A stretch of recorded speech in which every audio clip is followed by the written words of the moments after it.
avec l'évapotranspiration, c'est-à-dire l'évaporation spontanée et la transpiration par les plantes. Pour vous donner une idée de grandeur, dans le cas de l'Espagne, l'évapotranspiration représente 70% de l'eau qui tombe. Donc, toute l'eau qui tombe dans ce territoire ne pourra pas être récupérée. Il y a une bonne partie, pratiquement 2 tiers, qui va disparaître. La respiration des plantes et la filtration. Donc, ce qu'il faut compter, c'est avec la précipitation efficace. Il s'agit d'enlever à la précipitation totale l'évapotranspiration. Pas besoin de vous dire que la transpiration au Sahara occidental est proche du zéro. Qui fonctionne comme stockage, comme conduite, et pour faire des échanges avec les terrains qui sont au-dessus et au-dessous de l'aquifère défini. Le climat. On connaît très bien le climat, il fait très chaud. Il est classifié selon la classification de Köppen comme un climat désertique, donc la classification parle d'aridité et hyper-aridité, donc il fait très chaud et pas beaucoup. Je vais raccourcir un peu. Voilà la carte climatologique. Un peu plus de détails, le travail qui a été publié par les hydrogéologues du service géologique du Royaume-Uni. C'est un peu un piège, ces cartes. Bon, celle d'en haut à gauche, c'est clair, tout est désertique, sauf une toute petite frange de quelques dizaines de kilomètres tout au long de la côte, dans laquelle le climat est un peu plus tempéré. En bas à gauche, la température, bon, ça doit être à peu près comme ça. Méfiez-vous des pixels dans les sangs, j'expliquerai tout à l'heure pourquoi. Et ici à droite, une carte très importante, la précipitation. Al conocimiento de los recursos naturales del Sáhara Occidental. Esta presentación se ha hecho simplemente para que conozcamos los recursos del Sáhara Occidental, específicamente cuáles son esos recursos. Digamos, todo el mundo habla de oro, de petróleo, de gas, de uranio, tierras raras, pero nadie concreta realmente dónde están, cuál es su volumen, si son realmente explotables estos yacimientos o no. Y entonces, esta diapositiva, o estas diapositivas, es para demostrarnos dónde están estos yacimientos. Agradezco a Moisés porque me ha facilitado la exposición. Muchas de las diapositivas ya Moisés se ha referido a ellas y la ha explicado con mucho detalle, mejor que yo, seguro. Como un plan para la presentación, tenemos una pequeña introducción, que no voy a hablar mucho. Hablaré de los ministerios que gestionan en el Sáhara Occidental estos depósitos y a la que haré referencia, como la creación del nuevo código minero. También haremos un antecedente a las grandes unidades geológicas, que también no voy a hablar mucho porque ya mi colega Moisés se ha referido a ellos. Hablaremos en específico, en profundidad, de los diferentes recursos, las clasificaciones de estos recursos, el estado actual y las perspectivas del desarrollo de estos en el sector minero.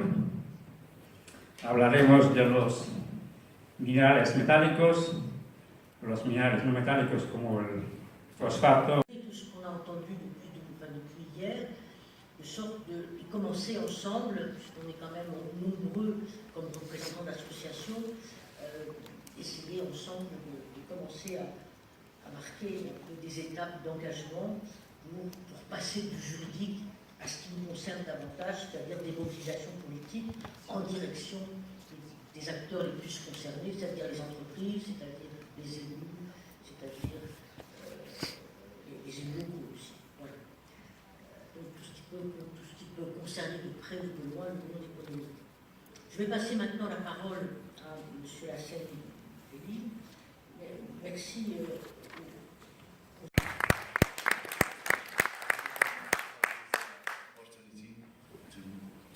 To give some information about Western Sahara and tourism. plundering of Western Sahara natural resources. First, Western Sahara is currently listed as a non-self-government territory in accordance with Article 73, the Charter General Assembly Resolution 1514 further states that where the territory as a non-self-government territory, the people have a right.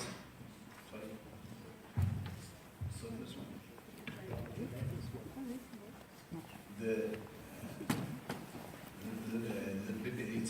people have a right to determine their political future according their free expressed will, the desire and desire the right self-determination. Also, UN General Assembly Resolution 1803 describes permanent sovereignty of natural resources as a basic constituent of the right to self-determination. The people with international recognized to self-determination, therefore, also enjoy the right to permanent sovereignty over its natural resources, which included the freedom to free mineral.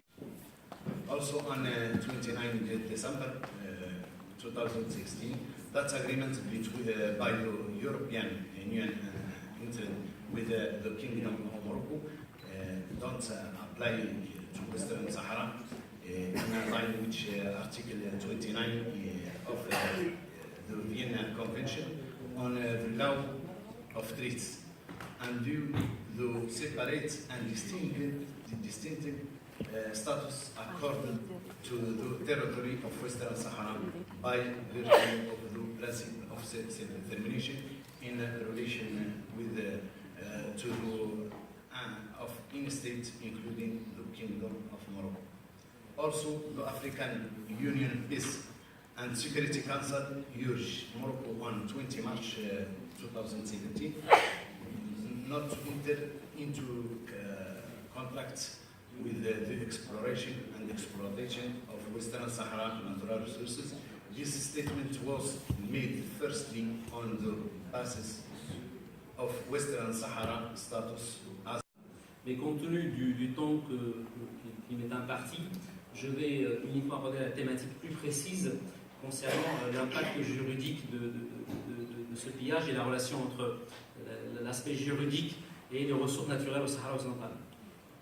كما هو معلوم المعركة القانونية التي تخوضها جبهة البوليساريو باعتباره الممثل الشرعي والوحيد للشعب الصحراوي ضد الاحتلال المغربي وضد الشركات الأجنبية المتورطة بأنها بثارة طبيعية معركة متواصلة منذ 2012.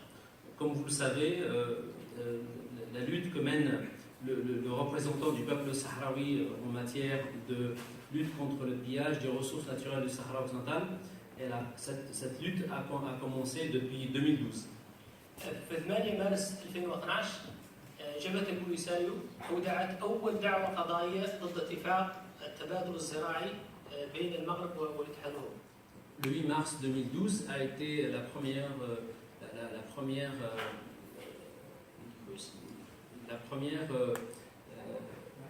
plainte, plainte devant la justice concernant l'accord sur l'agriculture entre l'UE et le Maroc.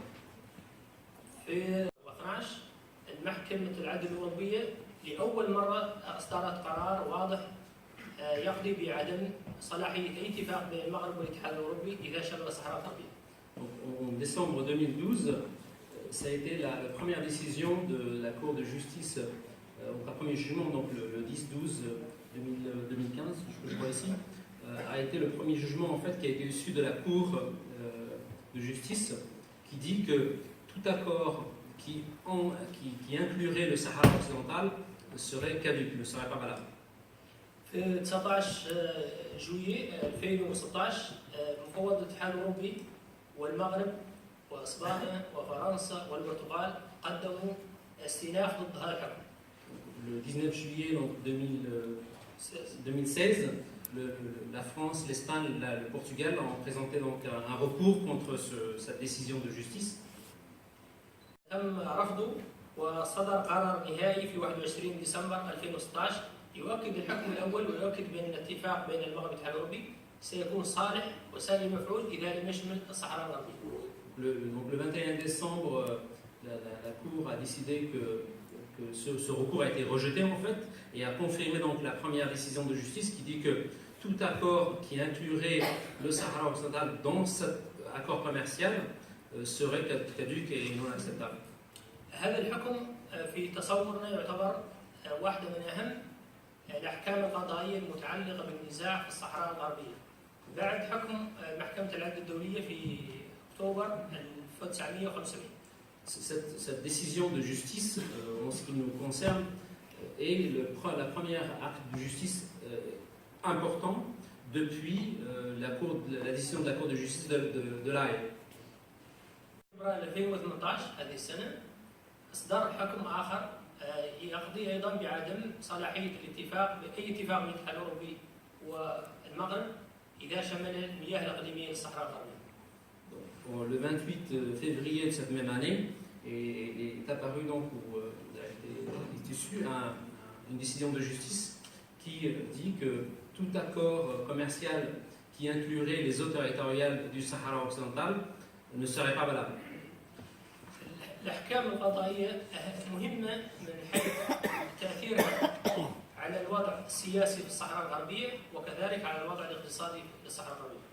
Donc, les décisions telles décisions de justice sont vraiment importantes vu leur impact sur la vie économique et politique au Sahara occidental. لأنها إقليمين أو كيانين منفصلين ومستقلين يعني متميزين بصورة كاملة. Parce que simplement elle stipule et elle dit clairement sans embâche que le Sahara occidental et le royaume du Maroc sont deux territoires bien distincts et bien séparés. بعد صدور هذه الأحكام جبهة البوليساريو باعتبارها ممثل للشعب الصحراوي ومدافع عن حقوق الشعب الصحراوي قامت بعدة خطوات لإشاعة هذه الأحكام تأخذ يعني أثرها في الميدان. Après cette décision de justice, le Front Polisario, donc le représentant unique du peuple sahraoui, a fait en sorte que ces décisions de justice soient traduites sur le terrain de par les différents recours qu'a pris le Polisario. أول هذه الخطوات كانت متابعة السفينة كيباي التي كانت تحمل زيت الأسماك من مدينة العيون إلى منطقة النورماندي التي نحن بها اليوم. L'une des décisions du Polisario a été la poursuite devant la Cour de justice du navire qui s'appelle le Keibei, qui avait à son bord une cargaison de huile de poisson. القضية الثانية تمثلت في حجز سفينة تحمل الفوسفات وتم حجزها في ميناء بورت إليزابيث في جنوب اليمن. Donc le deuxième acte qu'a pris le Polisario, c'est celui de poursuivre en justice la cargaison d'un bateau qui est arrivé à Port Elizabeth en Afrique du Sud. والخطوة الثالثة تمت في حجز سفينة تحمل أيضا الفوسفات في قناة بنما. Et la troisième action qui a été aussi prise devant la justice, ça a été de poursuivre une cargaison aussi de phosphate, en l'occurrence, cette fois-ci au Panama, lors de la traversée du canal du Panama. ثم بعد ذلك الأحداث التي حدثت هذه الفترة الأخيرة المتعلقة بالشركات الفرنسية المتورطة في نهب الثروة الطبيعية في الصحراء الغربية قبل أسبوعين واليوم. Et donc les dernières actions de différentes compagnies françaises qui participent au pillage des ressources naturelles du Sahara occidental. هذه الخطوات العملية أدت إلى مجموعة من التأثيرات وردود الفعل يعني المفيدة لصالح حماية الثروة الطبيعية في الصحراء الغربية. Ces différentes actions qui ont été prises ont eu pour conséquence en fait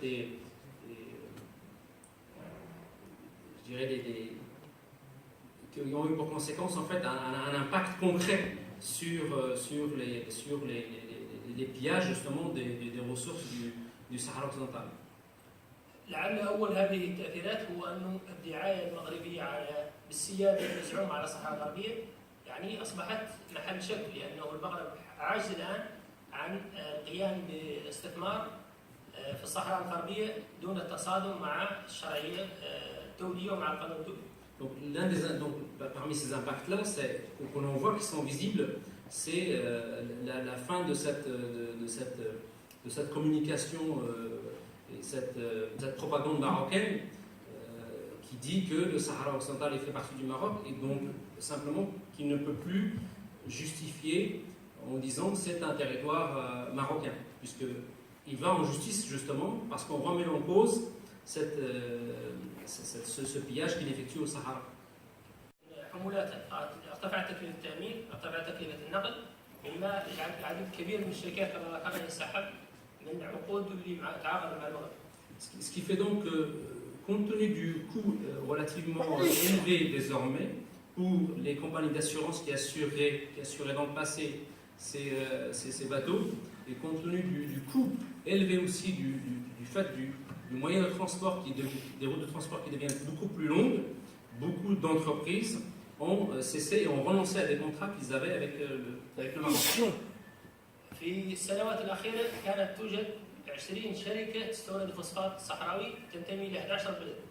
Donc, dans les dernières années, il y avait 20 entreprises qui participaient à l'importation illégale du phosphate du Sahara qui était répartie sur différents pays. من 11 بلد. Sur 11 pays en fait. اليوم توجد فقط شركتان ما زالت تستوردان الفوسفات من الصحراء الغربية ينتموا إلى نيوزيلندا. Donc, et aujourd'hui, il n'y a plus que 2 compagnies qui exploitent, qui pillent les richesses du phosphate du Sahara occidental et qui appartiennent uniquement à un seul et unique pays, qui est la Nouvelle-Zélande.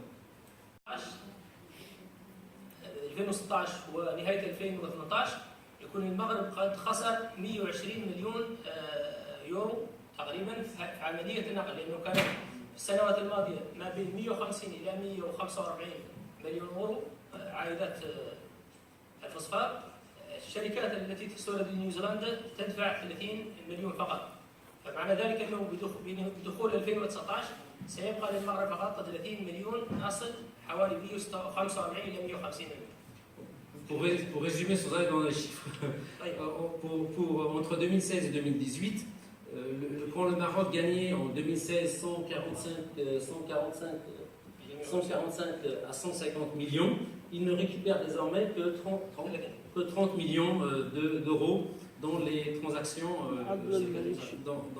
avec les sociétés néo-zélandaises. Donc vous voyez que c'est un gap et un différentiel très élevé en fait, de perte pour le Maroc.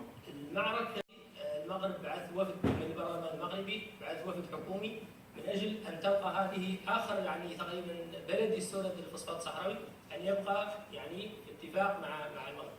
Donc le combat est très âpre et très dur pour le Maroc actuellement, puisqu'il a envoyé une délégation de parlementaires en Nouvelle-Zélande afin qu'ils puissent préserver ce dernier pays qui reste en fait le seul à participer au pillage du phosphate du Sahara occidental.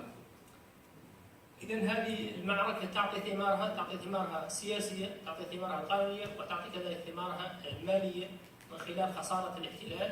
إذا بالغ كبيرة كانت تستثمر في شراء سلاح وفي قمع حقوقيين الصحراويين وفي إطالة عمر النزاع في الصحراء الغربية. Donc ce combat, donc, comme vous le voyez, en fait, porte ses fruits, puisque je dirais les rentrées d'argent que gagnait le Maroc à travers ce pillage de richesses, l'utiliser contre la population sahraoui.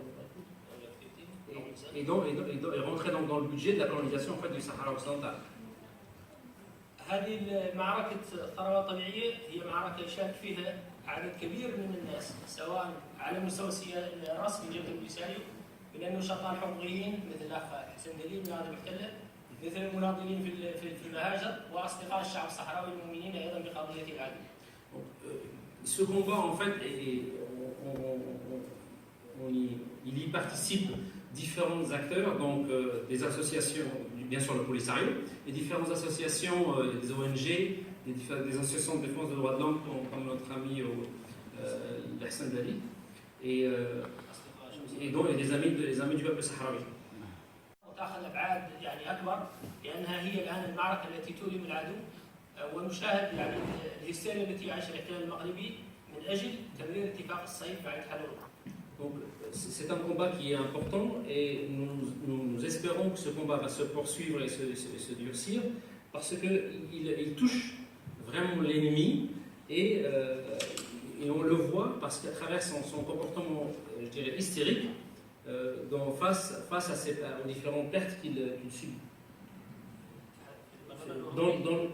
Donc des pertes qu'il subit au Parlement européen.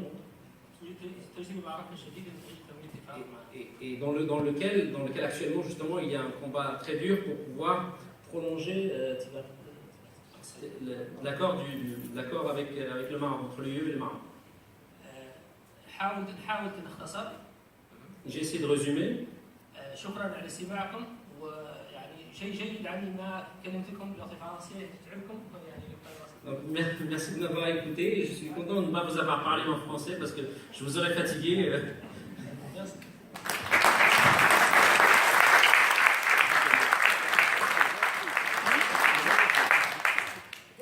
Merci à vous tous d'être